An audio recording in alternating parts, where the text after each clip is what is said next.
ನಿಲ್ದಾಣದಲ್ಲಿ ಬದುಕಿ. ಬಹಳ ಜನ ಪ್ರತಿ ಸಾರಿ ಮೆಸೇಜ್ ಮಾಡ್ತಾರೆ, ಸರ್ ನೋಟಿಫಿಕೇಶನ್ ರದ್ದಾಗತ್ತಾ, ಸರ್ ಹೊಸ ನೋಟಿಫಿಕೇಶನ್ ಯಾವಾಗ ಬರುತ್ತೆ. Live in present. ಇವತ್ತೇನು ಓದ್ತಾ ಇದ್ರಿ, ಯಾವ ಸಬ್ಜೆಕ್ಟ್ ಎಷ್ಟಿಗೆ ಬಂದ್ರಿ ನೀವು, ನೋಟಿಫಿಕೇಶನ್ ಯಾವಾಗ ಆಗುತ್ತೆ ಅನ್ನೋದು ನಿಮ್ ತಲೆಯಲ್ಲಿ ಬೇಡವೇ ಬೇಡ, ಬಿಟ್ಟು ಬಿಡ್ರಿ ಅದನ್ನ.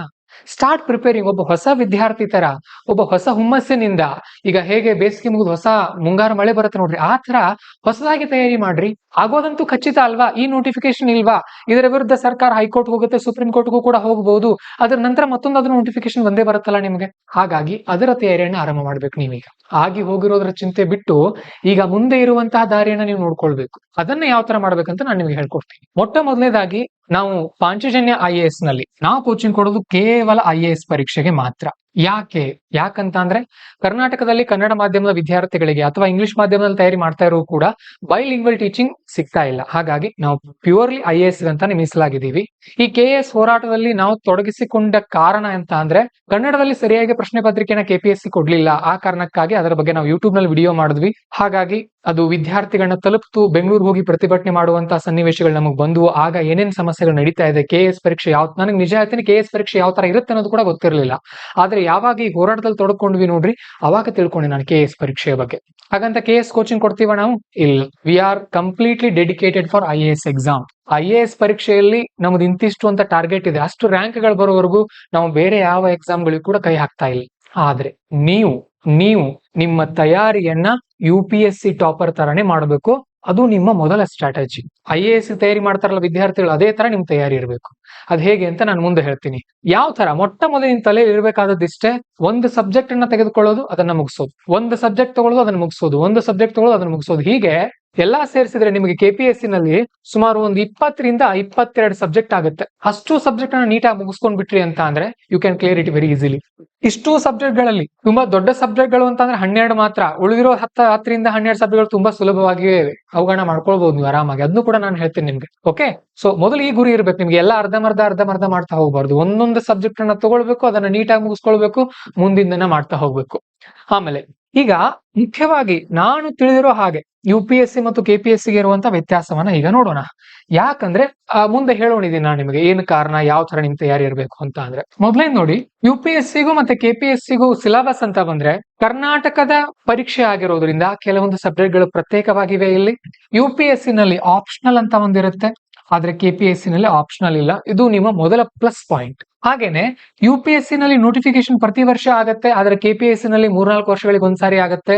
ನಿಮ್ಮ ತಯಾರಿ UPSC ತರಣಿ ಯಾಕಿರಬೇಕು ಅಂತಂದ್ರೆ ಪ್ರತಿ ವರ್ಷ ನೀವು UPSC ಪರೀಕ್ಷೆನಾದ್ರೂ ಬರಿತಾ ಹೋಗ್ತೀರಿ. ಒಂದು ಶಿಸ್ತು ನಿಮ್ಮಲ್ಲಿ ಬೆಳೆಯುತ್ತೆ. ಯಾವಾಗೋ KS ಇದೆ ಅಂತ ಅನ್ಕೊಂಡು ಆರಾಮಾಗಿ ಕೂತ್ಕೊಳ್ಳೋ ಬದಲು ಒಂದು ಶಿಸ್ತು ನಿಮ್ಮಲ್ಲಿ ಬೆಳೆಯುತ್ತೆ. ಅದಾದ್ಮೇಲೆ ಆಪ್ಷನಲ್ ಅನ್ನೋದಿಲ್ಲ ಅಂತ ನಾನು ಈಗಾಗಲೇ ಹೇಳಿದೆ ನಿಮಗೆ. ಮತ್ತೊಂದು, ಅಕಸ್ಮಾತ್ ನೀವು UPSC ಗೆ ಚೆನ್ನಾಗಿ ತಯಾರಿ ಮಾಡ್ಕೊಂಡ್ರಿ ಅಂತ ಅಂದ್ರೆ ನಡುವೆ ಬರುವಂತ KS ಪರೀಕ್ಷೆನ ಪಾಸ್ ಆಗ್ತೀರಿ. ಪಾಸ್ ಆದ ತಕ್ಷಣ ನೀವು ಕರ್ನಾಟಕದಲ್ಲೇ ಸೇವೆ ಮಾಡಬಹುದು. UPSC ಪಾಸ್ ಆದ್ರೆ ಎಲ್ಲಿ ಸಿಗುತ್ತೆ ಹೇಳಕ್ ಬರಲ್ಲ. ರ್ಯಾಂಕ್ 1 ಬಂದ್ರು ಕೂಡ ಒಂದೊಂದ್ಸಾರಿ ಹೋಮ್ ಸ್ಟೇಟ್ ಸಿಗಲ್ಲ, ಅವ್ರದೇ ರಾಜ್ಯ ಸಿಗೋದಿಲ್ಲ. ಆದ್ರೆ ನೀವು ಕರ್ನಾಟಕದಲ್ಲಿ KS ಆದ್ರೆ, ಅಸಿಸ್ಟೆಂಟ್ ಕಮಿಷನರ್ ಆದ್ರೆ ಅನ್ಕೊಡ್ರಿ, ಒಂದ್ 5-6 ವರ್ಷ ಬಿಟ್ಟು ನಿಮಗೆ ಪ್ರಮೋಷನ್ ಸಿಕ್ಬಿಡುತ್ತೆ. ಒಂದ್ 7-8 ವರ್ಷ ಆಗಿ ನೀವು IAS ಆಗ್ಬಿಡ್ತೀರಿ, ಮತ್ತೆ ಕರ್ನಾಟಕದ IAS ಅಧಿಕಾರಿ ನೀವು, ಪ್ರಮೋಷನ್ ಸಿಗುತ್ತೆ. ಹೀಗೆ ತುಂಬಾ ಲಾಭಗಳು ಕೂಡ ಇದೆ ನಿಮಗೆ. ಪ್ರಮೋಷನ್ ಬಗ್ಗೆ ಈಗಲೇ ಹೇಳಿದೆ. ಇನ್ನು ನೀವು ಮೆಂಟಲಿ ಸ್ಟ್ರಾಂಗ್ ಆಗ್ತೀರಿ. ನೀವು ಪ್ರತಿ ವರ್ಷ ಶಿಸ್ತುಬದ್ಧವಾಗಿ ನೀವು ಪರೀಕ್ಷೆ ಬರಿತಾ ಹೋಗೋದ್ರಿಂದ ಮೆಂಟಲಿ ಸ್ಟ್ರಾಂಗ್ ಆಗ್ತೀರಿ. ಬಹಳ ಜನ ವಿದ್ಯಾರ್ಥಿಗಳನ್ನ ನೋಡ್ತಾ ಇದ್ದೀನಿ ಕರ್ನಾಟಕದವರು, ನಿಮ್ಮಲ್ಲಿ ಸಾಮರ್ಥ್ಯ ಇದ್ರು ಕೂಡ ಜಸ್ಟ್ ಅಟೆಂಪ್ಟ್ ಮಾಡಲ್ಲ ನೀವು UPSC ಪರೀಕ್ಷೆಯನ್ನ. ತುಂಬಾ ಕಡಿಮೆ ಇದೆ ರೀ ಅದ್ರದ್ದು. ಬಹುಶಃ ರಿಸರ್ವೇಶನ್ ಅವ್ರಿಗೆ ಬಹುಶಃ ಇದೇ ಇಲ್ಲ ಅನ್ಸುತ್ತೆ, ಏನದು ಫೀಸೇ ಇಲ್ಲ. ಎಕ್ಸಾಮ್ ಫೀ ಜನರಲ್ ಕ್ಯಾಟಗರಿ 100 ರೂಪಾಯಿ ಎಕ್ಸಾಮ್ ಫೀ ಇದೆ. ಅದು ಪ್ರಿಲಿಮ್ಸ್ 100-200 ರೂಪಾಯಿ ಇದೆ. KPSC ಅಷ್ಟು 500 ರೂಪಾಯಿ ಇಲ್ಲ. ಪ್ರಯತ್ನ ಪಡ್ರಿ, ಪ್ರತಿ ವರ್ಷ ಹಾಕ್ರಿ ಅದನ್ನ. ಆದ್ರೆ ತಯಾರಿ ಮಾಡ್ಕೊಂಡು ಹಾಕ್ಬೇಕು. ಜನರಲ್ ಕ್ಯಾಟಗರಿ ಇದ್ರೆ ತಯಾರಿ ಮಾಡ್ಕೊಂಡು ಹಾಕ್ಬೇಕು. SC ST ಆಮೇಲೆ ಈ OBC ಇದ್ದವರು ನಿಮ್ಮ ಸ್ಟ್ರಾಟಜಿಗಳ ತಕ್ಕಾಗಿ ಪ್ರತಿ ವರ್ಷ ಬರಿತಾ ಹೋದ್ರು ಕೂಡ ತಪ್ಪಿಲ್ಲ. ಓಕೆ, ಇನ್ನು ಸ್ವಲ್ಪ ಸಿಲೆಬಸ್ ಬಗ್ಗೆ ನಾವು ನೋಡೋದಾದ್ರೆ ಕೆಲವೊಂದು ಸಬ್ಜೆಕ್ಟ್ಗಳು KPSC ನಲ್ಲಿ ಮಾತ್ರ ಇವೆ. ಇವುಗಳನ್ನ ನಾವು ಪಾಂಚಜನ್ಯ IAS ಅಲ್ಲಿ ಟೀಚ್ ಮಾಡಲ್ಲ. ಯಾಕಂದ್ರೆ ಸದ್ಯಕ್ಕೆ ನಾವು IAS ಮಾತ್ರ ಫೋಕಸ್ ಮಾಡಿದೀವಿ. ಒಂದು ಕರ್ನಾಟಕ ಹಿಸ್ಟ್ರಿ, ಕರ್ನಾಟಕ ಇತಿಹಾಸ. 6ನೇ ತರಗತಿಯಿಂದ 10ನೇ ತರಗತಿಯ ಪುಸ್ತಕಗಳಲ್ಲಿ ಎಲ್ಲಿ ಕರ್ನಾಟಕ ಇತಿಹಾಸ ಇದೆ ಅಂತ ಹುಡ್ಕೊಡ್ರಿ, ಹೋದ್ರಿ ಸಾಕು. ಮೊದಲು ಅದನ್ನ ಮುಗಿಸ್ಕೊಡ್ರಿ. ಆಮೇಲೆ ಕರ್ನಾಟಕ ಭೂಗೋಳ 6ರಿಂದ 10ನೇ ತರಗತಿಯಲ್ಲಿ ಎಲ್ಲೆಲ್ಲಿ ಕರ್ನಾಟಕದ ಭೂಗೋಳದ ಬಗ್ಗೆ ಇದೆ ತಗೊಳ್ರಿ, ಓದ್ಕೊಳ್ರಿ ಸಾಕು. ಸೊ ಯೂಟ್ಯೂಬ್ ನಲ್ಲಿ ಕೆಲವೊಬ್ರು ಸರ್ಗಳು ಫ್ರೀ ಆಗಿ ಕ್ಲಾಸಸ್ ಮಾಡಿದ್ದಾರೆ, ನಾನೇ ನೋಡಿದೀನಿ. ಕರ್ನಾಟಕದ ಇತಿಹಾಸ, ಕರ್ನಾಟಕದ ಭೂಗೋಳ ಅಂತ ಕೆಲವೊಂದು ಕ್ಲಾಸ್ಗಳಿದೆ, ಅದನ್ನ ನೋಡಿ ಮುಗಿಸ್ಕೊಳ್ಬಹುದು. ಇದು ನಮಗೆ ಈಗ ಸದ್ಯಕ್ಕೆ ಮುಖ್ಯವಾಗಿರುವಂತದ್ದು. ಯಾಕೆ ಪ್ರಿಲಿಮ್ಸ್ ಅಲ್ಲಿ ಕೂಡ ಬರುತ್ತೆ, ಮೇನ್ಸ್ ಅಲ್ಲಿ ಕೂಡ ಬರುತ್ತೆ. ಇನ್ನು ಇವಿದೆ ನೋಡ್ರಿ, ಪಬ್ಲಿಕ್ ಅಡ್ಮಿನಿಸ್ಟ್ರೇಷನ್ ಮತ್ತು ರೂರಲ್ ಡೆವಲಪ್ಮೆಂಟ್. ರೂರಲ್ ಡೆವಲಪ್ಮೆಂಟ್ ಯಾರು ಪಿಡಿಒಗೆ ಓದಿರ್ತಾರ ಅವ್ರ ಬಳಿ ಕೇಳ್ರಿ, ಗೊತ್ತಿರುತ್ತೆ ಅವ್ರಿಗೆ. ಯಾಕಂದ್ರೆ ಪಿಡಿಒ ಅಂತ ಅಂದ್ರೆ ಮೊದಲು ರೂರಲ್ ಡೆವಲಪ್ಮೆಂಟ್ ಅವ್ರದ್ದು, ಗ್ರಾಮೀಣಾಭಿವೃದ್ಧಿ ಅಲ್ವಾ. ಸೊ ಅಲ್ಲಿ ಸಾಕಷ್ಟು ಸೋರ್ಸ್ ಸಿಗುತ್ತೆ ನಿಮಗೆ. ಇದು ಮೇನ್ಸ್ ಗೆ ಮಾತ್ರ, ಇದು ಪ್ರಿಲಿಮ್ಸ್ ಗಲ್ಲ ನಿಮಗೆ. ಪಬ್ಲಿಕ್ ಅಡ್ಮಿನಿಸ್ಟ್ರೇಷನ್ ಮೇನ್ಸ್ ಗೆ ಬೇಕಾಗುತ್ತೆ. ಬಹುಶಃ PS ಗಂಗಾಧರ್ ಸರ್ ಅವ್ರದ್ದು ಒಂದು ಪುಸ್ತಕ ಇದೆ ಅಂತ ಯಾರೋ ಹೇಳ್ತಾ ಇದ್ರು, ಒಂದ್ಸರಿ ಚೆಕ್ ಮಾಡ್ರಿ ಅದನ್ನ. ಆ 2 ಪುಸ್ತಕನ ಓದ್ಕೊಂಡ್ಬಿಟ್ರೆ ಮುಗೀತಲ್ಲ, ಇನ್ನೇನಿದೆ ನಿಮ್ದು. KS ತಯಾರಿ ಆದ್ರಿ ನೀವು. ಡೈಲಿ 1 ರಿಂದ 2 ಗಂಟೆ ಒಂದೊಂದೇ ಶಿಸ್ತುಬದ್ಧವಾಗಿ ಮುಗಿಸ್ಕೊಡ್ರಿ ಸಬ್ಜೆಕ್ಟ್ ಗಳನ್ನ. ಒಮ್ಮೆ ಕರ್ನಾಟಕ ಹಿಸ್ಟ್ರಿ ತಗೊಳ್ಳೋದು, ಒಮ್ಮೆ ಪಬ್ಲಿಕ್ ಅಡ್ಮಿನಿಸ್ಟ್ರೇಷನ್ ತಗೊಳ್ಳೋದು, ಒಮ್ಮೆ CSAT ಹಿಡಿಯೋದು, ಆ ತರ ಮಾಡಬಾರ್ದು. Wrong method. ಅದೇ ಅವಾಗ ಎಲ್ಲಾ ಸಬ್ಜೆಕ್ಟ್ ಗಳನ್ನ ಮುಗಿಸ್ಕೊಂಡಿದ್ದೀರಿ, ಡೈಲಿ ಅವಾಗ ಒಂದ್ 3-4 ಸಬ್ಜೆಕ್ಟ್ ನ ಮುಗಿಸ್ತಾ ಹೋಗ್ಬೋದು ನೀವು. ಇದಾದ್ಮೇಲೆ ಪ್ರತಿದಿನ 1 ಗಂಟೆ Karnataka GK plus Karnataka current affairs. Karnataka current affairs ನೀವು ದಿನಪತ್ರಿಕೆನ ಓದಬೇಕು ಅಂತ ಅಂದ್ರೆ ರೆಡ್ಡಿ ಸರ್ ಅವ್ರದ್ದು ಪೇಪರ್ ಕಟಿಂಗ್ಸ್ ಹಾಕ್ತಾರೆ ನೋಡಿ, ಅವರು ಗೇಟ್ವೇ ಅಂತ ಚಾನಲ್ ಇದೆ, ತುಂಬಾ ಚೆನ್ನಾಗಿರುತ್ತೆ ಕಟಿಂಗ್ಸ್, ಪೇಪರ್ ಕಟಿಂಗ್ಸ್, ಅದನ್ನ ಫಾಲೋ ಮಾಡ್ಕೊಳ್ಬಹುದು. ಇನ್ನು ಕರ್ನಾಟಕ ಕರೆಂಟ್ ಅಫೇರ್ಸ್ ಮ್ಯಾಗಝಿನ್ಗೋಸ್ಕರ ಸ್ಪರ್ಧಾ ಅರಿವು ಮ್ಯಾಗಝಿನ್ ನ ತುಂಬಾ ವಿದ್ಯಾರ್ಥಿಗಳು ಓದ್ತಾ ಇದ್ದಾರೆ, ಅದನ್ನ ಫಾಲೋ ಮಾಡಿ. ಪ್ರಜಾವಾಣಿ ಪತ್ರಿಕೆನ ಫಾಲೋ ಮಾಡಿ. 3 ಸೋರ್ಸ್ ಸಾಕು, 3 ಸೋರ್ಸ್. ಪ್ರಜಾವಾಣಿ ಪತ್ರಿಕೆ ಆಳವಾಗಿ ಓದಿ, ಯಾಕಂದ್ರೆ ಪ್ರಬಂಧ ಬರೆಯೋಕೆ, ಎಥಿಕ್ಸ್ ಬರೆಯೋಕೆ ಬೇಕಾಗುತ್ತೆ. ಇನ್ನು ರೆಡ್ಡಿ ಸರ್ ಹಾಕ್ತಾ ಇರುವಂತ ಗೇಟ್ವೇ ಚಾನಲ್ ನಲ್ಲಿರುವಂತ ಪೇಪರ್ ಕಟಿಂಗ್ಸ್ ನಿಮಗೆ ಪ್ರಿಲಿಮ್ಸ್ ಅಲ್ಲಿ ಹೆಲ್ಪ್ ಆಗುತ್ತೆ. ಇನ್ನು ನೀವು ಯಾವ್ದು ಸ್ಪರ್ಧಾ ಅರಿವು ಮ್ಯಾಗಝಿನ್ ನ ಓದೋದ್ರಿಂದ ಅಂತಾರಾಷ್ಟ್ರೀಯ ಮತ್ತು ರಾಷ್ಟ್ರ ಮಟ್ಟದ ಸುದ್ದಿಗಳು ಕೂಡ ನಿಮಗೆ ಸಿಗುತ್ತೆ. ಇನ್ನೇನ್ ಬೇಕಿದೆ ತಯಾರಿಗೆ, ಇಷ್ಟನ್ನ ನೀವು ಮಾಡ್ಕೊಳ್ರಿ, ಉಳಿದಿರೋದನ್ನ ನಮಗ್ ಬಿಡ್ರಿ. 5 ನ್ಯಾಯಸ್ ನಾವು ತಯಾರಿ ಮಾಡಿಸ್ತೀವಿ. ಈಗ ಏನೇನಿದೆ ಇನ್ನು UPSC ಅದನ್ನ ನೀವು ಮಾಡ್ಕೊಳ್ಳೋದು ನಿಮ್ ಜವಾಬ್ದಾರಿ ಅದು. ಇನ್ನೇನಿದೆ ನೋಡ್ರಿ, UPSC ಅಂತ ಬಂದ್ರೆ ನಮ್ಮ UPSC ಮತ್ತೆ KPSC ಗೆ ಇವೆಲ್ಲವೂ ಕೂಡ ಸಿಮಿಲರ್ ಸಬ್ಜೆಕ್ಟ್ಸ್. ಇದು UPSC ಅಲ್ಲಿ ಕೂಡ ಇದೆ, KPSC ಅಲ್ಲಿ ಕೂಡ ಇದೆ, ಇದೇ ಸಬ್ಜೆಕ್ಟ್ಸ್, ಮತ್ತೆ ಏನೇನು ವ್ಯತ್ಯಾಸ ಇಲ್ಲ. ಇಲ್ಲಿ ಬಹಳಷ್ಟು ವಿದ್ಯಾರ್ಥಿಗಳನ್ನ ನೋಡ್ತೀನಿ ಹಿಡ್ಕೊಂಡು ಕೂತ್ಕೊಂಡ್ ಬಿಡ್ತಾರೆ. Art and culture, modern history, medieval history, ancient history. ದಯವಿಟ್ಟು ಅವುಗಳನ್ನ ಮೊದಲು ಪಕ್ಕಕ್ಕೆ ಇಡ್ರಿ, ಅದರಿಂದ ಪ್ರಶ್ನೆಗಳು ಜಾಸ್ತಿ ನಿಮಗೆ ಬರೋದಿಲ್ಲ. ನೀವು ಮೊದಲು ಮುಗಿಸ್ಕೊಳ್ಬೇಕಾಗಿರೋದು ಎನ್ವೈರ್ಮೆಂಟ್ ಲೈವ್ ಕೋರ್ಸ್ ಕೂಡ ಸ್ಟಾರ್ಟ್ ಆಗಿದೆ ಈಗ. ಎನ್ವೈರ್ಮೆಂಟ್ ಸಬ್ಜೆಕ್ಟ್ ಬಹಳ ಅಂದ್ರೆ 40 ಅವರ್ಸ್ ಇರುತ್ತೆ. ನಾನು 2023ರಲ್ಲಿ ಕೇವಲ 27 ಅವರ್ಸ್ ಅಲ್ಲಿ ಕೂಡ ಮುಗಿಸಿದ್ದೆ ಇದನ್ನ. ಇದೇ ಸಬ್ಜೆಕ್ಟ್ ನ ನೋಟ್ಸ್ ನಮ್ಮ ಬಳಿ ಸುಮಾರು 110 ಪೇಜ್ಗಳಲ್ಲಿದೆ. ನೀವು ಮತ್ತೆ ಕೈಯಿಂದ ಬರ್ಕೊಳ್ಳೋ ಅಗತ್ಯ ಇಲ್ಲ. ಆದ್ರೆ ಇಂಗ್ಲಿಷ್ ಅಲ್ಲಿ ಇರುತ್ತೆ ನಮ್ಮ ನೋಟ್ಸ್.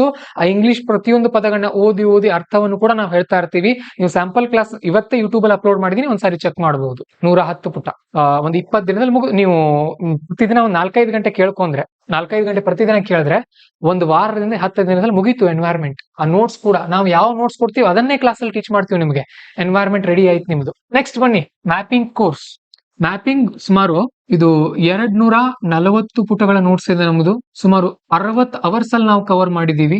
ಮ್ಯಾಪಿಂಗ್ ಒಂದೇ ದಿನಕ್ಕೆ ಮುಗಿಯೋದಿಲ್ಲ. ಸೊ ಡೈಲಿ 1 ಅವರ್ ಮ್ಯಾಪಿಂಗ್ಗೋಸ್ಕರ ನೀವು ತೆಗೆದು ಇಟ್ರಿ ಅಂತ ಅಂದ್ರೆ 2 ತಿಂಗಳಲ್ಲಿ ಮ್ಯಾಪಿಂಗ್ ಮುಗಿಯುತ್ತೆ. 2 ಮಂತ್. ಇದು 10 ಡೇಸ್ ಬರೀ ಇದು ಯಾವುದು ಎನ್ವೈರ್ಮೆಂಟ್. ಡೈಲಿ 4 ಅವರ್ ನೋಡಿದಾಗ ಇದು 2 ಮಂತ್. ಯಾಕೆ? ಡೈಲಿ ಸ್ವಲ್ಪ ನೋಡ್ಬೇಕು. ಮ್ಯಾಪಿಂಗ್ ಒಂದೇ ಸಾರಿ ನೋಡೋ ಹಾಗಿಲ್ಲ, ನೆನಪು ಉಳಿಯಲ್ಲ, ಅದು ಬರ್ಡನ್ ಆಗುತ್ತೆ ನಿಮಗೆ. ಆಮೇಲೆ ಜಿಯೋಗ್ರಫಿಗೆ ಬನ್ನಿ. ಜಿಯೋಗ್ರಫಿ ಸುಮಾರು 50 ಅವರ್ ಅಲ್ಲಿ ಕವರ್ ಆಗುತ್ತೆ.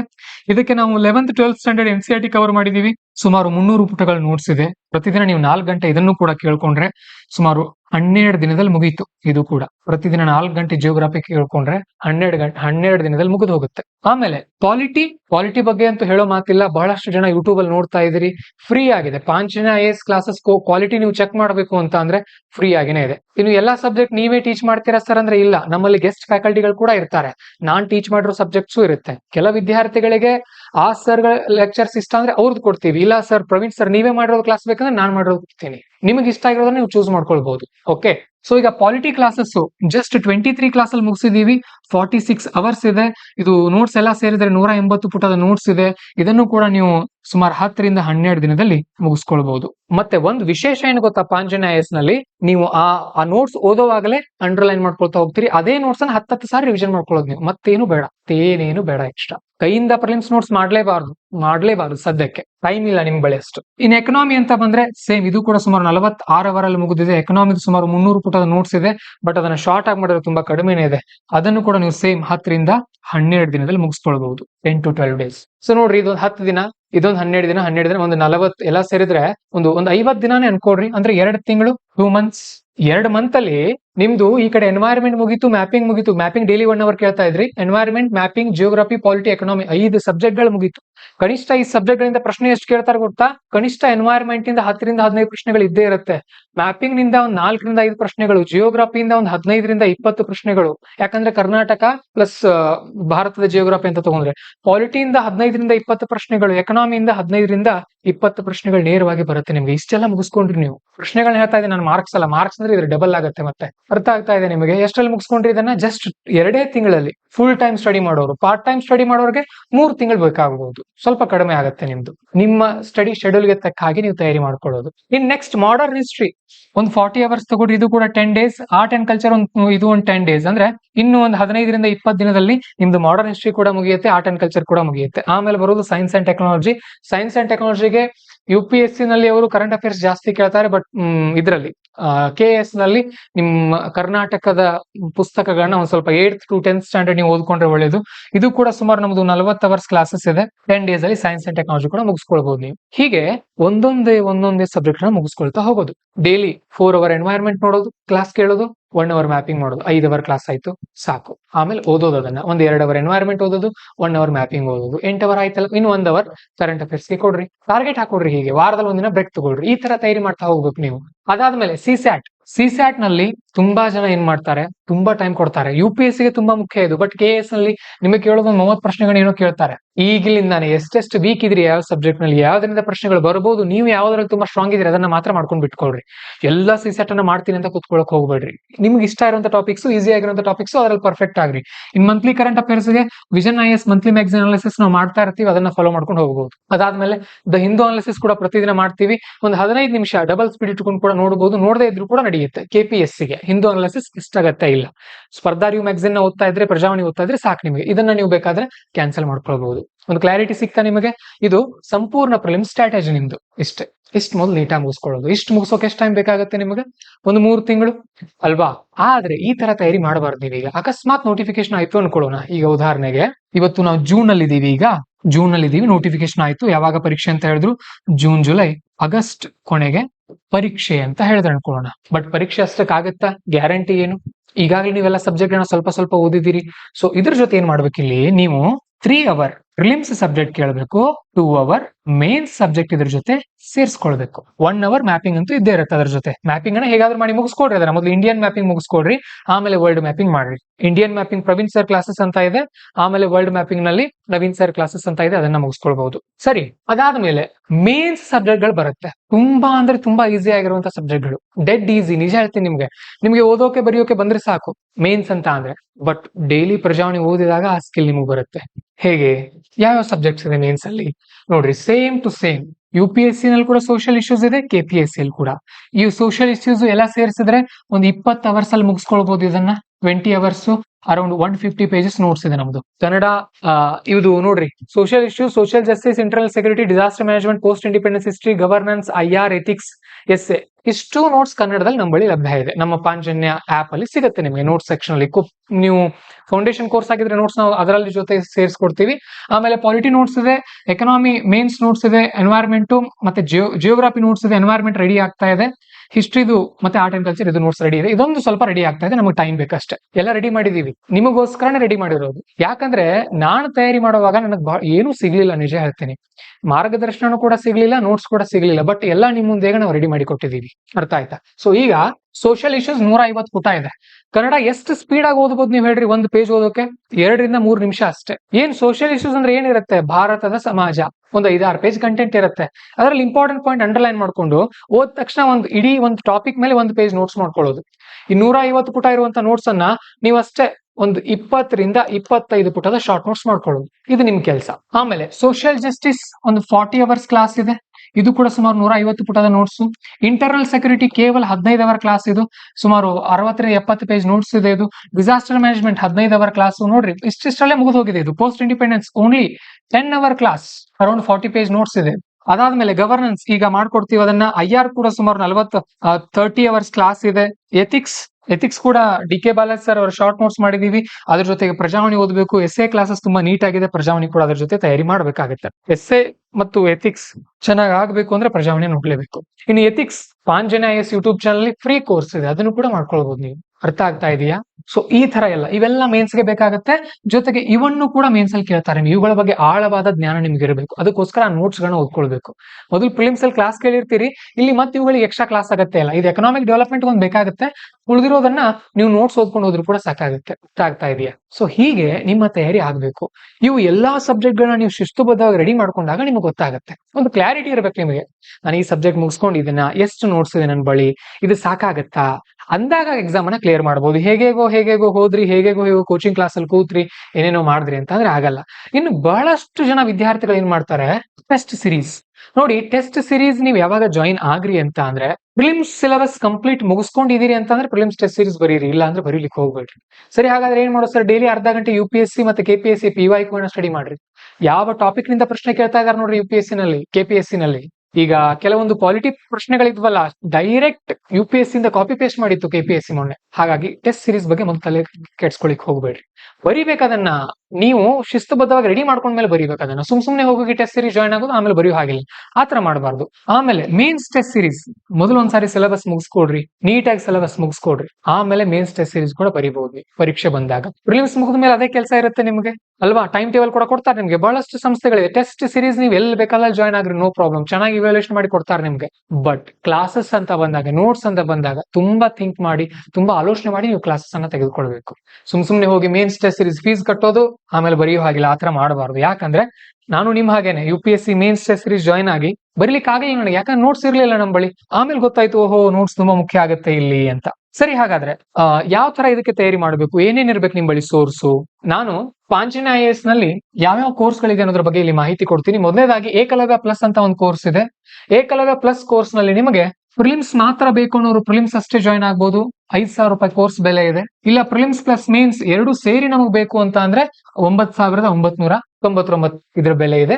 ಇಲ್ಲಿ ಈ ಏಕಲವ್ಯ ಪ್ಲಸ್ ಅಂತ ಅಂದ್ರೆ ಇಲ್ಲಿ ಲೈವ್ ಇರುತ್ತೆ, ಪ್ಲಸ್ ರೆಕಾರ್ಡೆಡ್ ಕೂಡ ಸಿಗುತ್ತೆ ನಿಮಗೆ ಲೈವ್ ಮುಗಿದ್ಮೇಲೆ. ಇವೆರಡು ಆಪ್ಷನ್ ನಿಮಗೆ ಏಕಲವ್ಯ ಪ್ಲಸ್ ನಲ್ಲಿ ಸಿಗುತ್ತೆ. ಇನ್ನು ಇಲ್ಲ ಸರ್ ನಮಗೆ ಕೆಲವೊಂದು ಸಬ್ಜೆಕ್ಟ್ ಗಳ ಮಾತ್ರ ಡೌಟ್ಸ್ ಇದೆ. ಈಗ ಉದಾಹರಣೆಗೆ ನನಗೆ ಜಿಯೋಗ್ರಫಿನಲ್ಲಿ ಡಿಫಿಕಲ್ಟ್ ಇದೆ ಸರ್ ಅಂದ್ರೆ ನೀವು ಜಿಯೋಗ್ರಫಿ ಒಂದೇ ಸಿಂಗಲ್ ಸಬ್ಜೆಕ್ಟ್ ತಗೊಳ್ಬಹುದು. ಅದು ಕೂಡ ನಮ್ಮ ಆಪ್ ನಲ್ಲಿ ಸಿಗುತ್ತೆ ನಿಮಗೆ. ಏಕಲವ್ಯ ಅಂತ ಒಂದು ಸೆಕ್ಷನ್ ಇದೆ, ಅಲ್ಲಿ ಹೋಗಿ ಸಿಂಗಲ್ ಸಬ್ಜೆಕ್ಟ್ ಗಳನ್ನ ಜಾಯ್ನ್ ಆಗಬಹುದು. ಇನ್ನು ಇಲ್ಲ ಸರ್ ನಮ್ದು ಪ್ರಿಲಿಮ್ಸ್ ತುಂಬಾ ಚೆನ್ನಾಗಿದೆ, ಪ್ರಿಲಿಮ್ಸ್ ಏನ್ ಸಮಸ್ಯೆ ಇಲ್ಲ ನಮಗೆ, ಮೇನ್ಸ್ ಕ್ಲಾಸಸ್ ಬೇಕು ನಮಗಂತ ಅಂದ್ರೆ ನೀವು 5,999 ರೂಪಾಯಿಗೆ ನೀವು ಮೇನ್ಸ್ ಕ್ಲಾಸಸ್ ಅನ್ನ ತೆಗೆದುಕೊಳ್ಬಹುದು. ಅಲ್ಲಿ ನಿಮಗೆ ಕಂಟೆಂಟ್ ಸೆಕ್ಷನ್ ನೋಡಿ ಒಂದ್ಸಾರಿ ಜಾಯ್ನ್ ಆಗಬೇಕು. ಎಲ್ಲಾ ಸಬ್ಜೆಕ್ಟ್ ಗಳನ್ನ ಮಾಡಿರಲ್ಲ. Art and culture, modern history classes ಎಲ್ಲ ಇರಲ್ಲ ಮೇನ್ಸ್ ಅಲ್ಲಿ, ಅದೆಲ್ಲ ಪ್ರಿಲಿಮ್ಸ್ ಅಲ್ಲಿ ಮುಗಿದಿರುತ್ತೆ. ಇಲ್ಲಿ ನೋಟ್ಸ್ ಹಾಕಿರ್ತೀವಿ ಅದ್ರ ಬಗ್ಗೆ, ಅದನ್ನ ತಯಾರಿ ಮಾಡ್ಕೊಳ್ಬೇಕು. ಇನ್ನು ಕನ್ನಡ ಲಿಟರೇಚರ್ ನಿಮ್ಗಲ್ಲ, ಇದು UPSC ಅವ್ರಿಗೆ ಮಾತ್ರ. ಓಕೆ, ಆಮೇಲೆ ನೋಟ್ಸ್. ಇಲ್ಲ ಸರ್ ನಮ್ದು ತುಂಬಾನೇ ಚೆನ್ನಾಗಿದೆ ತಯಾರಿ, ನಮಗೆ ನೋಟ್ಸ್ ಕೊಟ್ರೆ ಸಾಕು ಅಂದ್ರೆ ಆಪ್ ಅಲ್ಲಿ ನೋಟ್ಸ್ ಕೂಡ ಲಭ್ಯ ಇದೆ, ತಗೊಳ್ರಿ, ತಯಾರಿ ಮಾಡ್ಕೊಳ್ಬಹುದು. ಸ್ಯಾಂಪಲ್ ನೋಟ್ಸ್ ಇದೆ, ಅದನ್ನ ತಗೊಂಡು ತಯಾರಿ ಮಾಡ್ಕೊಳ್ಬಹುದು. ಆಮೇಲೆ ಟೆಸ್ಟ್ ಸಿರೀಸ್ ಯಾವ ತರ ಸರ್ ಇದ್ರು ಅಂತ ಅಂದ್ರೆ, ಯಾರು ಸಿಲೆಬಸ್ ಮುಗಿಸ್ಕೊಂಡಿದ್ದೀರಿ ಆನ್ಸರ್ ರೈಟಿಂಗ್ ಕ್ಲಾಸಸ್ ಸ್ಟಾರ್ಟ್ ಮಾಡ್ತೀವಿ ಡೈಲಿ. ಆನ್ಸರ್ ರೈಟಿಂಗ್ ಕ್ಲಾಸ್ ಅಲ್ಲ, ಪ್ರೋಗ್ರಾಮ್ ಸ್ಟಾರ್ಟ್ ಮಾಡ್ತೀವಿ. ಆಸಕ್ತಿ ಇರೋರು ಜಾಯ್ನ್ ಆಗ್ಬಹುದು. ಬಟ್ ಸಿಲೆಬಸ್ ಮುಗುದಿಲ್ಲ ಅಂದ್ರೆ ಯಾವುದೇ ಕಾರಣಕ್ಕೂ ಜಾಯ್ನ್ ಆಗ್ಲಿಕ್ಕೆ ಹೋಗ್ಬೇಡಿ, ಅದು ತುಂಬಾ ಇಂಪಾರ್ಟೆಂಟ್. ಆಮೇಲೆ ಈಗ ಕಾಲ ಹೇಗ್ ಬಂದಿದೆ ಅಂತ ಅಂದ್ರೆ ನಿಮ್ಮನ್ನ ನೀವೇ ಎಚ್ಚರಿಸ್ಕೊಳ್ಬೇಕು, ನಿಮ್ಮನ್ನ ನೀವೇ ಓದಿಬೇಕು, ಹೇಳುವಂತ ಬುದ್ಧಿ ಹೇಳ್ಬೇಕು ನಿಮ್ಗೆ ನೀವೇ. Otherwise someone else will kick you. ಇನ್ನೊಬ್ರು ಬಂದು ಯಾರಾದ್ರು ಓದ್ ಬಿಡ್ತಾರೆ ನಿಮಗೆ. ನಿಮಗೋಸ್ಕರ ನೀವು ದುಡ್ಕೊಂಡ್ರಿ, ನಿಮ್ಮ ಕೈ ಕೆಳಗೆ 100 ಜನ ಹಾರ್ಡ್ ವರ್ಕ್ ಮಾಡ್ತಾರೆ. ಇಲ್ಲ ನೀವು ಹೋಗಿ ಇನ್ನೊಬ್ಬನ ಕನಸನ್ನ ಈಡೇರಿಸಬೇಕಾಗತ್ತೆ. ಹುಷಾರಾಗಿರ್ರಿ. ಅಧಿಕಾರಿಗಳಾಗಬೇಕು ಅಂದ್ರೆ ತುಂಬಾ ಚಾಲೆಂಜ್ ಇರಬೇಕು ನಿಮ್ ಬಳಿ, ತುಂಬಾ ಹಠ ಇರಬೇಕು, ಶಿಸ್ತುಬದ್ಧವಾದಂತ ಒಂದು ಪ್ಲಾನ್ ಇರಬೇಕು. ಆಮೇಲೆ ಈ ಬಾರಿ ಇಂಗ್ಲಿಷ್ ಭಾಷೆಯಲ್ಲೇ ಉತ್ತರ ಕೊಡೋದಿದೆ. ಸರಿಯಾಗಿ ಪ್ರಶ್ನೆಗಳನ್ನ ಅರ್ಥ ಮಾಡ್ಕೊಂಡು ಪ್ರಿಲಿಮ್ಸ್ ಸಾಲ್ವ್ ಮಾಡೋದಿದೆ. ಹಾಗಾಗಿ ಇದು ನಿಮ್ಮ ಸ್ವಾಭಿಮಾನದ ಪ್ರಶ್ನೆ, ಕನ್ನಡದ ಮರ್ಯಾದೆ ಪ್ರಶ್ನೆ, ಕನ್ನಡಿಗರ ಸಾಮರ್ಥ್ಯದ ಪ್ರಶ್ನೆ. ತೋರಿಸ್ಬೇಕು. You have to show them. ನೀವು ಅವ್ರಿಗೆ ನಿಮ್ಮ ಸಾಮರ್ಥ್ಯವನ್ನ ತೋರಿಸಲೇಬೇಕು. ಸರಿ ಸರ್, ಹಾಗಾದ್ರೆ ತಯಾರಿ ಯಾವ ತರ ಇರಲಿ, ಡೈಲಿ ಟೈಮ್ ಟೇಬಲ್ ನಂದು ನೋಡಿ. ನೀವೀಗ ಉದಾಹರಣೆ ಡೈಲಿ 8 ಅವರ್ ನಿಮ್ದು ಟೈಮ್ ಟೇಬಲ್ ಇದೆ ಅಂತ ಅಂದ್ರೆ ಅದರಲ್ಲಿ ಒಂದು ನಿಮ್ಮ ಬೆಳಗ್ಗೆ ಯಾವಾಗ ಹೇಳ್ತೀರಿ, ಮಧ್ಯಾಹ್ನ ಯಾವಾಗ ಮಲ್ಕೊಳ್ತೀರಿ, ರಾತ್ರಿ ಯಾವಾಗ ಮಲ್ಕೊಳ್ತೀರಿ ನಿಮಗ್ ಬಿಟ್ಟಿರೋದು. ಬಟ್ ಒಂದು 8 ಅವರ್ ಸ್ಟಡಿ ಪ್ಲಾನ್ ಇರ್ಬೇಕು ನಿಮ್ದು. ಅದರಲ್ಲಿ ಪಾಲಿಟಿ ಸಬ್ಜೆಕ್ಟ್ ತಗೊಂಡ್ರಿ ಅಂದ್ರೆ 2 ಸೆಷನ್ ಪಾಲಿಟಿನೇ ಮಾಡಬೇಕು. ಉದಾಹರಣೆಗೆ ನಮ್ಮ ಪಾಂಚನ IAS YouTube channel free class ಇದೆ, ನೋಟ್ಸ್ ಕೂಡ ಲಭ್ಯ ಇದೆ. ಅದೇ ನೋಟ್ಸ್ ಪ್ರಿಂಟ್ ತಗೊಂಡ್ರಿ, ಪ್ರಿಂಟೆಡ್ ನೋಟ್ಸ್ ಇರಲಿ, ಹ್ಯಾಂಡ್ ರಿಟರ್ನ್ ಮಾಡ್ಕೊಳ್ಳೋದು ಬೇಡ. ಪಾಲಿಟಿದು ಟೈಮ್ ಸಾಲ, ಲಾಸ್ಟ್ ಟೈಮ್ ಇಲ್ಲ ನಿಮ್ ಬಳಿ. ಸೊ 2 ಕ್ಲಾಸಸ್ ಕೇಳ್ರಿ, ಟೋಟಲ್ 4 ಅವರ್ ಕ್ಲಾಸ್ ಕೇಳ್ರಿ. ಪಾಲಿಟಿದು ಕ್ಲಾಸ್ ಕೇಳ್ತಾನೆ 3 ಅವರ್ ಕ್ಲಾಸ್ ಕೇಳ್ರಿ. ಕ್ಲಾಸ್ ಕೇಳ್ತಾನೆ, ನೋಟ್ಸ್ ಅಂಡರ್ಲೈನ್ ಮಾಡ್ಕೊಡ್ರಿ. ಸೊ ಇನ್ 1 hour ಏನ್ ಮಾಡ್ರಿ, ಕೇಳಿರೋ ಕ್ಲಾಸ್ ಅನ್ನ ರಿವಿಷನ್ ಮಾಡ್ಕೊಡ್ರಿ. ಇವತ್ತೇನ್ ಕ್ಲಾಸ್ ಕೇಳಿರ್ತೀರಿ, ನಾಳೆ ಅದೇ ನೋಟ್ಸ್ ಅನ್ನ ರಿವಿಷನ್ ಮಾಡ್ಕೊಂಡು ಒಂದ್ 10 ನಿಮಿಷ ರಿವಿಷನ್ ಮಾಡ್ಕೊಂಡು ಮತ್ತೆ ಕ್ಲಾಸ್ ಕೇಳಬೇಕು. ರಿವಿಷನ್ ಮಾಡದೆ ಮುಂದೆ ಹೋಗೋ ಹಾಗಿಲ್ಲ. ಆಮೇಲೆ ಒಂದ್ 2 ಗಂಟೆ ಮೇನ್ಸ್ ಮುಗಿಸ್ಕೊಡ್ರಿ. ಎಥಿಕ್ಸ್ ಸೆಷನ್ 1 ಕೊಡ್ರಿ. ಎಥಿಕ್ಸ್ ಒಂದ್ ವಾರದಲ್ಲಿ ಮುಗಿದು ಹೋಗುತ್ತೆ, ಒಂದ್ ವಾರ 15 ದಿನದಲ್ಲಿ ಅಲ್ವಾ. ಎಥಿಕ್ಸ್ ಈ ತರ ಮೇನ್ ಸಬ್ಜೆಕ್ಟ್ ಗಳಿಗೆ ಹ್ಯಾಂಡ್ ರಿಟನ್ ನೋಟ್ಸ್ ಮಾಡಬೇಕು. ಕ್ಲಾಸ್ ಹೇಳುವಾಗಲೇ ಇಂಪಾರ್ಟೆಂಟ್ ಪಾಯಿಂಟ್ ಹೇಳ್ತಾ ಇರ್ತೀವಿ. ಮೇನ್ಸ್ ಯಾವತ್ತೂ ಕೂಡ ಕ್ಲಾಸ್ ಕೇಳ್ತಾನೆ ನೋಟ್ಸ್ ಮಾಡಬೇಕು. ಪ್ರಿಲಿಮ್ಸ್ ಕ್ಲಾಸ್ ಕೇಳ್ತಾ ಮಾಡೋ ಆಗಿಲ್ಲ, ಅಗತ್ಯ ಇಲ್ಲ. ಮೇನ್ಸ್ ತುಂಬಾ ಶಾರ್ಟ್ ನೋಟ್ಸ್ ಬೇಕಾಗುತ್ತೆ ನಿಮಗೆ ಎಕ್ಸಾಮ್ ನಲ್ಲಿ ಬರೆಯೋಕೆ. ಅದಾದ್ಮೇಲೆ ಕರೆಂಟ್ ಅಫೇರ್ಸ್ 2 ಗಂಟೆ ಕೊಡ್ರಿ. ಇದು ಕೂಡ ಪ್ರಿಂಟೆಡ್ ನೋಟ್ಸ್ ಇಲ್ಲಿ ನಿಮ್ ಬಳಿ. ಅಂದ್ರೆ ಸ್ಪರ್ಧಾ ರಿವ್ಯೂ ಮ್ಯಾಗಝಿನ್ ಆಗುತ್ತೆ, ಒಂದು ಗೇಟ್ವೇ ಚಾನಲ್ ಫಾಲೋ ಮಾಡ್ತೀರಿ, ಪ್ರಜಾವಾಣಿ ಓದ್ತೀರಿ, ವಿಜನ್ ಮಂತ್ಲಿ ಮ್ಯಾಗಝಿನ್ ಓದ್ತೀರಿ. ಸಾಕಲ್ವಾ 2 ಗಂಟೆ? ಇಷ್ಟೇ ಮಾಡ್ರಿ. ಆಮೇಲೆ ಇಲ್ಲ ಸರ್ ನನಗೆ ಈ ಮೈಂಡ್ ಹೊಂತ ಇಲ್ಲ ಅಂದ್ರೆ ನಿಮ್ಮದೇ ಆದಂತ ಒಂದು ಪ್ಲಾನ್ ಮಾಡ್ಕೊಡ್ರಿ ಸರಿಯಾಗಿ. This is best plan. ಈಗ ನಾನು UPSC ಅಥವಾ KPSC ತಯಾರಿ ಮಾಡ್ತೀನಿ ಅಂದ್ರೆ ಈ ತರ ನಾನು ಮಾಡ್ತೀನಿ. ಯಾಕಂದ್ರೆ ಈ ಕಡೆ ಪ್ರಿಲಿಮ್ಸ್ ತಯಾರಿ ಕೂಡ ಆಗುತ್ತೆ ನಂದು, ಈ ಕಡೆ ಮೇನ್ಸ್ ತಯಾರಿ ಆಗುತ್ತೆ, ಕರೆಂಟ್ ಅಫೇರ್ಸ್ ನಲ್ಲಿ ಕೂಡ ನಾನು ಸ್ಟ್ರಾಂಗ್ ಆಗ್ತಾ ಹೋಗ್ತೀನಿ. ಒಂದ್ 3 ತಿಂಗಳಲ್ಲಿ ಒಂದು 5-6 ಸಬ್ಜೆಕ್ಟ್ ಆದ್ರೂ ಮುಗಿಸ್ಕೊಳ್ತೀನಿ ನಾನು. ಆ ತರ ತಯಾರಿ ಮಾಡ್ಬೇಕು, ಅವಾಗ ಯಶಸ್ವಿ ಆಗ್ತೀರಿ. ಓಕೆ. ಸೊ ಒಂದು ಕನಸು ಏನಂತ ಅಂದ್ರೆ ನಂದು, ಮಧ್ಯಮ ವರ್ಗದವರು, ಬಡ ವಿದ್ಯಾರ್ಥಿಗಳು, ಗ್ರಾಮೀಣ ಭಾಗದವರು ಬಹಳಷ್ಟು ಕಷ್ಟ ಪಡ್ತಾ ಇರ್ತೀರಿ ಈ ಪರೀಕ್ಷೆಗೆ. ನಿಮ್ ಬಳಿ ಸಾಮರ್ಥ್ಯ ಇದೆ, ಸರಿಯಾದ ಮಾರ್ಗದರ್ಶನದ ಕೊರತೆ ಇದೆ, ಸೋರ್ಸ್ ಕೊರತೆ ಇತ್ತು, ಇನ್ ಸೋರ್ಸ್ ಕೊರತೆ ಇಲ್ಲ. ಕನ್ನಡದಲ್ಲಿ ಇನ್ ಮುಂದೆ ಸೋರ್ಸ್ ಯಾರಾದ್ರೂ ಕೊರತೆ ಇದೆ ಅಂತ ಅಂದ್ರೆ ಬಿಡಲ್ಲ, ನಾವು ನಿಮ್ಮನ್ನ ರೆಡಿ ಮಾಡಿದೀವಿ, ಎಲ್ಲ ಲಭ್ಯ ಇದೆ ನಿಮ್ಗೆ. ಪ್ರಿಲಿಮ್ಸ್ ನೋಟ್ಸ್ ಕೂಡ ಕನ್ನಡದಲ್ಲಿ ಕೊಡ್ರಿ ಅಂತ ಬಹಳ ಜನ ಕೇಳ್ತಾ ಇದೀವಿ, ತಯಾರಿ ಮಾಡ್ತಾ ಇದೀವಿ. ಸ್ವಲ್ಪ ಟೈಮ್ ಬೇಕಾಗುತ್ತೆ ನಮಗೆ, ಬಟ್ ಮೇನ್ಸ್ಗೆ ಕನ್ನಡದಲ್ಲಿ ನೋಟ್ಸ್ ರೆಡಿ ಆಗಿದೆ. ಪ್ರಿಲಿಮ್ಸ್ ನ ಇಂಗ್ಲಿಷ್ ಅಲ್ಲೇ ಮಾಡ್ಕೊಂಡು ಹೋಗ್ರಿ, ಕ್ಲಿಯರ್ ಮಾಡೇ ಮಾಡ್ತೀರಿ, ಕಷ್ಟ ಆಗಲ್ಲ. ಅದು ತುಂಬಾ ಸುಲಭವಾಗಿದೆ, ತುಂಬಾ ಸುಲಭವಾಗಿದೆ. ಓಕೆ. ಸೊ ನನ್ನ ಕಡೆಯಿಂದ ನಿಮ್ಗೆಲ್ರಿಗೂ ಆಲ್ ದ ಬೆಸ್ಟ್. ಈ ಅವಕಾಶ ಬಹುಶಃ ಮತ್ತೆ ಸಿಗಲ್ಲ. ಈ ಚಾನ್ಸ್ ಮಿಸ್ ಮಾಡ್ಕೊಳ್ಬಾರ್ದು. ನೀವೆಲ್ಲರೂ ಅಧಿಕಾರಿಗಳಾಗ್ಬೇಕು. ಜೊತೆಗೆ ಅಧಿಕಾರಿಗಳಾಗೋದಷ್ಟೇ ಅಲ್ಲ, ಪ್ರಾಮಾಣಿಕ ಅಧಿಕಾರಿಗಳಾಗಬೇಕು. ಹಾಗಂತ ಭ್ರಷ್ಟಾಚಾರವನ್ನ ಸಂಪೂರ್ಣವಾಗಿ ನಿರ್ಮೂಲನೆ ಮಾಡ್ತೀನಿ ಅಂತ ಹೋಗ್ಬಿಡ್ಬೇಡ್ರಿ. ಸ್ವಲ್ಪ ಅಲ್ಲಿ ಇಲ್ಲಿ ದೋಷಗಳು ಇದ್ದದ್ದೇ. ಚಾಣಕ್ಯ ಒಂದ್ ಕಡೆ ಒಂದು ಮಾತು ಹೇಳ್ತಾನೆ, ನೀರಲ್ಲೇ ಇರುವ ಮೀನನ್ನ ಅದು ನೀರ್ ಕುಡಿತೋ ಇಲ್ವೋ ಅಂತ ಚೆಕ್ ಮಾಡೋಕ್ ಆಗಲ್ಲ. ಹಾಗಾಗಿ ಅಷ್ಟೇ ಒಂದು 5-10% ಮಿಸ್ಟೇಕ್ಗಳು ಇದ್ದೇ ಇರುತ್ತೆ, ನೋ ಪ್ರಾಬ್ಲಮ್. ಬಟ್ ಅದು ಇಡೀ ವ್ಯವಸ್ಥೆನ ನುಂಗಿ ಹಾಕೋ ಹಾಗೆ ಭ್ರಷ್ಟಾಚಾರ ಮಾಡೋಕ್ ಬಿಡ್ಬೇಡ್ರಿ, ಅವಕಾಶ ಮಾಡ್ಕೊಡ್ಬೇಡ್ರಿ ದಯವಿಟ್ಟು. ಯಾಕಂದ್ರೆ ಇವತ್ತು ನೀವು ಅನುಭವಿಸಿರುವಂತಹ ನೋವು ಮುಂದಿನ ವಿದ್ಯಾರ್ಥಿಗಳಿಗೆ ಆಗಬಾರ್ದು. ನೀವು ಪ್ರಾಮಾಣಿಕ ಅಧಿಕಾರಿಗಳಾಗ್ಬೇಕು. ಮುಂದೆ ಅಧಿಕಾರಿಗಳಾಗಿ ಬಂದು ನಮಗೆ ಮೀಟ್ ಆಗ್ಬೇಕು, ಮಾತಾಡ್ಬೇಕಿಲ್ಲ ನೀವು ನಿಂತ್ಕೊಂಡು. ನಿಮ್ಮ ಕಷ್ಟದ ಜೀವನವನ್ನ ನೀವು ಅದನ್ನ ಯಾವ ರೀತಿ ಎದುರಿಸಿದೆ ಅಂತ ನಿಮ್ಮ ಜೂನಿಯರ್ ಗಳಿಗೆ ನೀವು ಹೇಳ್ಕೊಡ್ಬೇಕು. ಅದಕ್ಕೋಸ್ಕರ ಕಾಯ್ತಾ ಇರ್ತೀವಿ. ಹಾಗೇನೆ ಪಾಂಚಜನ್ಯ IAS ನ ಕ್ಲಾಸಸ್ ನಿಂದ ಯಾರಿಗೆ ಅನುಕೂಲ ಆಗುತ್ತೆ ಅವರು ಮುಂದೆ ನೀವು ಆಫೀಸರ್ಗಳಾದ್ಮೇಲೆ ಹಾಗೆ ಆಗ್ತೀರಿ, ಆ ವಿಶ್ವಾಸ ನಮಗಿದೆ. ನಿಮ್ಮ 5ನೇ ತಿಂಗಳ ಸಂಬಳವನ್ನು ನಮ್ಮ ಸಂಸ್ಥೆಗೆ ದೇಣಿಗೆಯನ್ನು ಕೊಡಬೇಕು. ಬಡ ವಿದ್ಯಾರ್ಥಿಗಳಿಗೆ ನಾವೆಲ್ಲರೂ ಸೇರಿ ತಯಾರಿ ಮಾಡಿಸೋಣ. ಒಳ್ಳೇದಾಗ್ಲಿ. ಮತ್ತೆ ನೀವು ಹೋರಾಡೋಕೆ ರೆಡಿ ಇದ್ರೆ ಒಂದ್ಸಾರಿ ಲೆಟ್ಸ್ ಫೈಟ್ ಅಗೇನ್ LFA ಅಂತ ಕಮೆಂಟ್ ಮಾಡಿ. ಮುಂದಿನ ವಿಡಿಯೋನಲ್ಲಿ ಸಿಗ್ತೀನಿ. ನಮಸ್ಕಾರ.